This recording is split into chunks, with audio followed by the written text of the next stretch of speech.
Hello. What's up? So, if you've never watched our videos before, we're in the process of adopting 2 little girls from Liberia. And we went to live in Liberia for 5 months and came home without our kids. So, there's that. Boo. This is our 4th day home. So, we're pretty tired because, like, right now in Liberia, it's like 3:30 in the morning. But then we're going to wake up at like 7 tomorrow because our bodies will be like, hey, it's noon in Liberia. So it's been kind of hard to get used to. But we have our dog back. Hi, Zeke. What's up, dog? You say hi? So cute. He is a little nervous about the residual fireworks since it's July the 5th. So it was a good day, though. Jeremy was a social butterfly today at ChuckECheese. Well, I was. It wore me out, though. Thanks to all our friends that met us at ChuckECheese. Friends and family came and met us and brought their kids. It was very nice. We had an adult gathering and a kid zone defense, and it was a lot. It was really good. It's like 20 people came. Yeah, a lot of people very interested in our story. A lot of them had watched our videos, and it was just good to talk to them. They seemed just really interested in how they can help. Is there anything we can do? They're like our Tennessee core people that have known us forever, that are just good people, and some of them have adopted as well. Some of them are just like avid adoption supporters in general, but all of them love us and have offered endless support. Our background and encouragement in here looks like an HGTV commercial. This little place that we're staying at is super cute. So all our junk is everywhere, but it's this cute little, it's like they did concrete floor and like epoxied it. But it's like concrete floor. Like for short term, concrete's good. Long term, it's not so great. But it's got a tiny little laundry room with the stackable like efficiency or high efficiency, but good like full size. It's got a dishwasher, which we really missed. Yes. I mean, I've had Jeremy as my dishwasher. So our kids were excited. We got to have dinner with Shanika, who was our nanny for 6 years. It was nice to see her. We got to meet her on our way back. We went to the Loveless Cafe, which is one of my all-time favorites. My grandmother and I used to go there. I got the chicken. I wish I would have gotten the eggs. I like their omelets, but everybody else was ordering chicken, and I was worried I'd have ordered beef. Yeah, the biscuits were really good. Biscuits are fantastic there. So Shanika came, brought one of her children. I put some hot sauce on my chicken. She's expecting a new baby soon. You put hot sauce on her chicken? In honor of my Liberian people. You like hot sauce though, right? Yeah, more so now. I think it helped give some variety to the food that we were just kind of like, I feel like we were making the same thing a lot. Stephanie bought us pizza, ChuckECheese. Yeah, man, I've been eating like a cow. Oh, yeah. Devin asked me what my plan was for mental health as I go back home, and I said emotional eating is kind of my thing right now. Yeah, we talked about that when we get back. We really want to start getting back to exercising and eating better. It's a grief process for sure. I think that'll help make us feel better. First couple of days, though, prying yourself into some workout will be hard, but yeah. Touched base with our agency today and no new developments, so that was sad. If you're in the Nashville area, my dear friend Allison Sanders is doing a Both Hands project for us, which are great fundraisers for adoption. It's a sponsorship of people to work on so you can either come work on a widow's house and write letters for people to sponsor you to work on the widow's house, or you can just sponsor other people to work on the widow's house and make a donation. Some of that money will go to the supplies. The labor will be free as you'll be sponsoring people to do it, and that money that you're sponsoring them with actually goes to our adoption. So Allison is going to pick out a widow in the Donaldson Hermitage area. So if anybody wants to do that, wants to be a person that helps the day of, wants to do some sponsorship, even if you're just giving $20, it makes a huge difference. So we would appreciate your help. We'll be talking more about that. We don't really have like the physical, mental, or emotional bandwidth to do a fundraiser like that right now. But Allison had offered to do it for us, just to give us a boost. Some of those fundraisers, actually, if people really get on board, they can get $20,000. That's incredible. Our friend Stephanie that adopted 2 little boys a few years ago, she got $10,000 or $11,000 a few years ago. And each year that they do it, they kind of get better at it. So Yeah, I was telling Allison we had our kickoff call for that, and I said you and I were pretty much emotional basket cases. I mean, I cried on the call. Well, and I was like, I did too. I think I was like, we're limping home. Like, we don't know what's going to happen. I'm one little comment away from just bursting into tears, so yeah, I'm ready. Yeah. It's just nice to have heard, like, all the people that we saw today. They're like, we're proud of you. We know it's not, we're doing what you want. We know it's not what it should have been, but it was something good, and we're proud of you for. It was a recharge for sure. Being willing to go and willing to stay. It's just nice to hear, like, nice things. But it's just a grief process. Although it is more fun to grieve at ChuckECheese than it is alone, so. I didn't get to play any video games, though. I usually am such a gamer. I told Jeremy this time I kind of wanted my own card, but there was too many of my friends to talk to, so I didn't game at all. Yeah. But our kids were glad to do it. And Hannah, which is the unicorn child adopted from Liberia this year. She's like the only one that got out.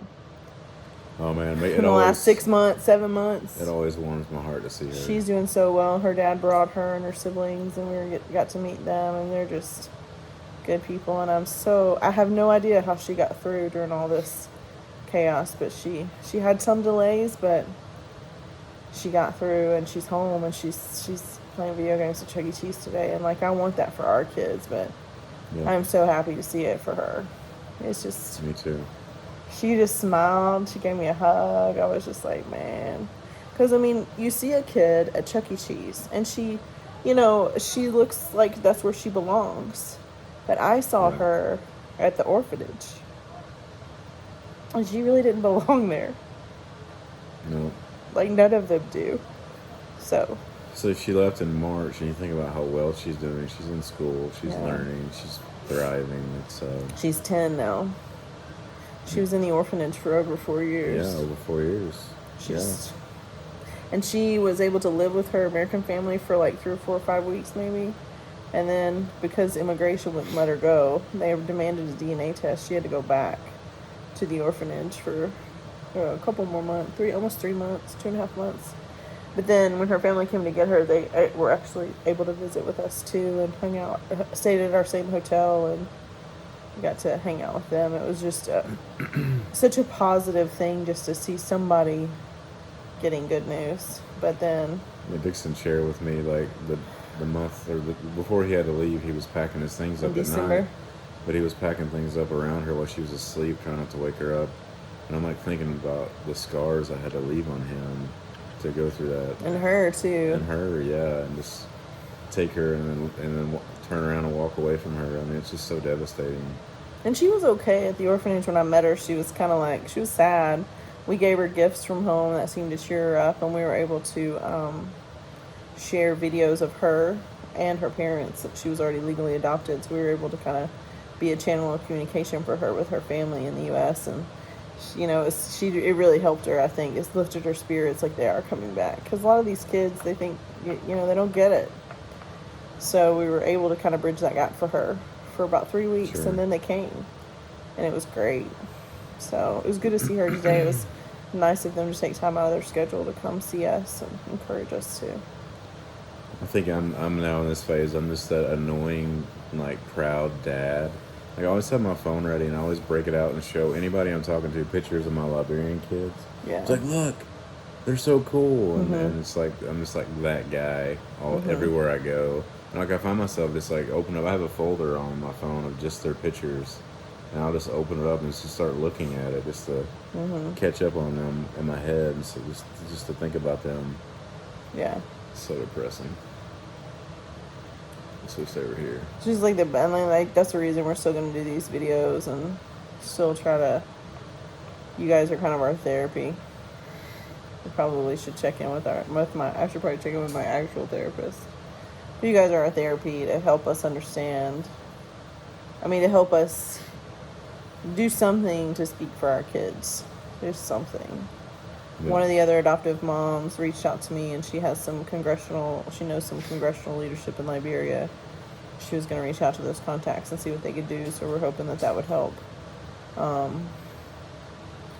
But it's despicable the way that the Liberian government is exploiting this situation to try to get more money out of the government, out of us, out of adoptive families, out of the U.S. And then it's even more despicable, the U.S. Embassy and the U.S. State Department have done nothing to help us, nothing to advocate for us, nothing to support us. Although our congressional leadership here in the States did listen, it seems, they have done nothing to help. So, way to be an American. And you can have laws and you can have rights, but if there's no one there to enforce them or hold accountable those that break them, then they're nothing. So as an American, it's still, I'm enjoying my consumer freedoms today, but I still can't exercise my legal rights to bring my daughters home. And the U.S. State Department's not doing anything to support me there. They're too busy bickering about, they got plenty of time to talk about whether or not Biden can finish the sentence. But children that are dying all over the world, and American citizens who are being denied their rights to adopt these children, they got nothing to say about that.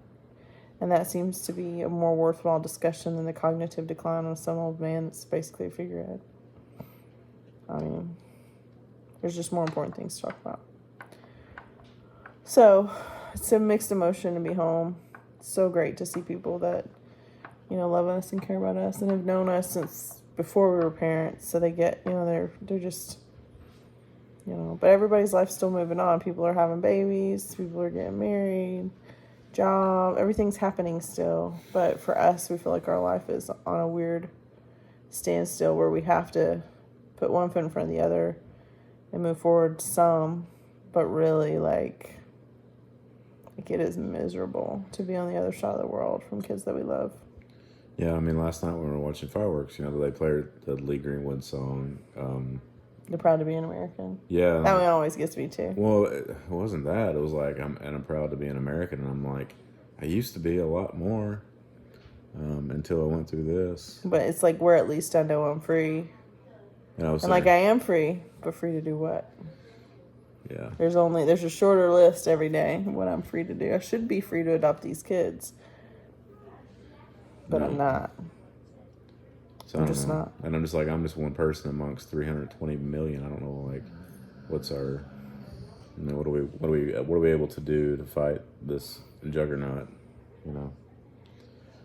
So things you can do is, trying to support us. There's a list of all the families that are adopting from Liberia. There's also, in our description, there's a link to the Venmo account for the Hope of Blessing International Orphanage, Hobie Orphanage. Those kids, I find them to be one of my greatest hopes for Liberia. Is there's 30 kids there that have a solid support system. They need money to function because they're an orphanage. There's 2 parents, 2 extra adult caregivers, and 30 children, ages 1 to 19.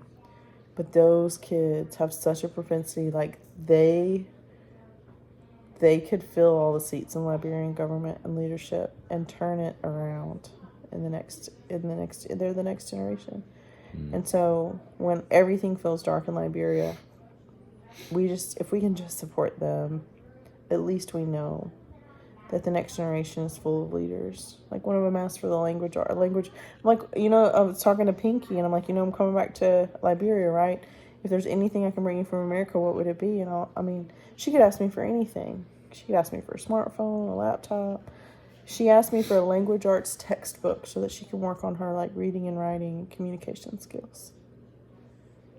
So we left her a 5th grade one. I'm going to get her a higher up one. And my cousins were like, oh, we have tons of those. I'm like, well, good. Give them to me. But that's just something simple that she asked for, but it's so practical for her future as a leader in that country that it just made me happy. So I forgot to tell my sister-in-law about my kidney stone issues. She's like a kidney stone professional. So she knows. She's had them before, and she knows how they are, and I forgot to. I didn't totally forget. I just really didn't want to talk about it at ChuckECheese, I guess. But I need to tell her about it because she'll be like, oh my gosh. She's just tearful. Like, my cousins were just tearful listening to me talk, I feel like, too, like, we're almost in between countries that we love, because I miss the people that we left a lot. In Liberia? A lot more than I thought. It's like, as excited I was to come to our home, although we're coming home without our kids, it's like I miss those people because we were so connected with them for such a long time. Well, and we were like their emergency. Yeah. Everything about us in Liberia was always an emergency. How to keep us safe, how to give us what we need. how to get our kids home. Who do we talk to? When do we go here? When do we go there? And to get something done in Liberia, like get the orphanage ready for the inspection that still hasn't happened. We were like busting it to try to get this ready for this inspection. They said they were going to come Monday or Tuesday, buy a mattress, like doing all kinds of things, fundraising like as fast as we could. And that was just another lie from the MOG that they were going to come inspect early in the week and then lift the suspension. They never came. Not only did they not lift the suspension, they didn't inspect the orphanage. And then, even though that's what they said, we literally told our director, we're going to inspect the orphanage and lift the suspension next week. So we were like busting it to make it be just a beautiful inspection. Yeah. And they still have not gone to inspect. So it's just lies from the government again. But we were so excited that week. We could actually, do stuff like we got new toilet seats, we got new bed sheets, we got new mattresses, we got, what else did we get? There's a ton of stuff we got. Light bulbs. Shower curtains. You said clocks. Clocks on the wall. A lot of stuff. Just a lot of different things to make it just very it's like polished. Finishing touches stuff. Duffel bags for all the kids' stuff and totes to store a lot of their stuff. Like they're like big plastic storage totes. Just they got stuff everywhere. They got clothes everywhere. And it's just hard to keep organized. Everybody got their own duffel bag with their name on it. And it's just another lie. We could tell you stories for days about these lies. And like, it's nice. The orphanage needed it anyway. Right. But our Liberian friends found out there was something we could do that might get the suspension lifted. Everybody was running around. Our driver was driving us around on a Saturday, doing all kinds of things. We were going through these potholes. I was like, the car's never going to survive. Nelson gave us his car. Wasn't even charging us at that point for his car. And people donating money to us. We got $2,400 in 48 hours from the parents, the other waiting parents.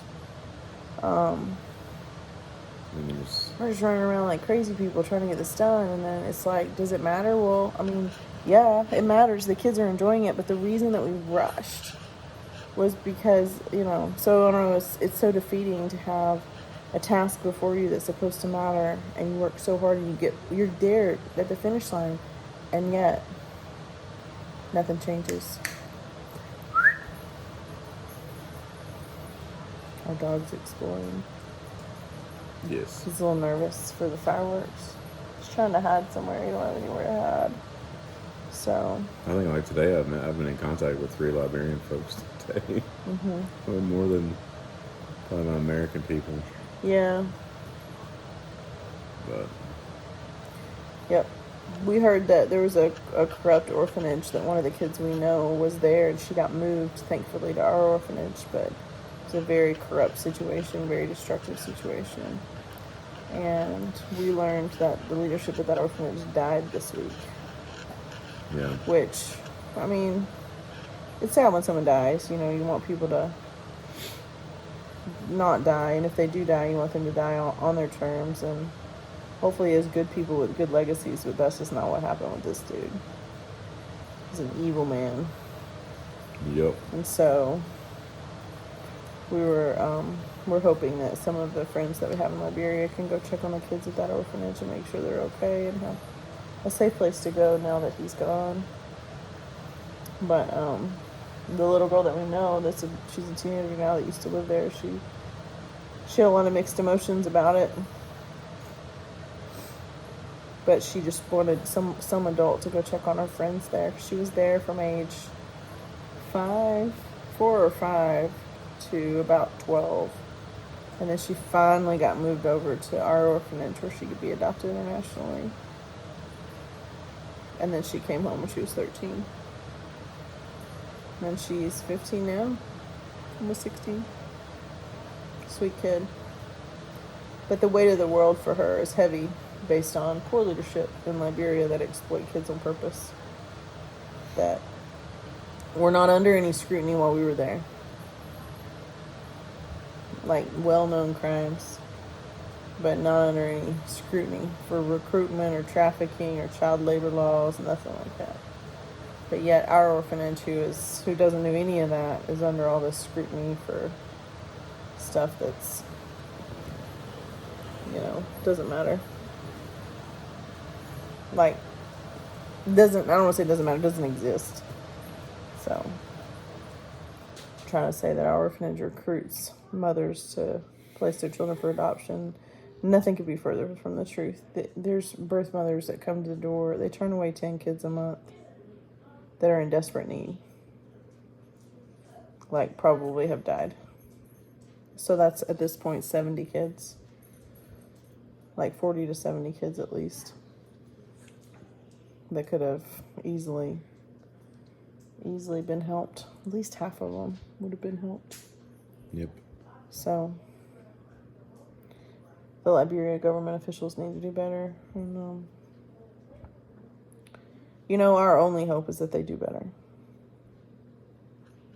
So if you want to buy some noonday to help the Hobie orphanage, or you want to give to them directly, it's tax deductible on Venmo. Let me know. It's in the description. I'll be doing more of the noonday stuff later this month when I get home for them.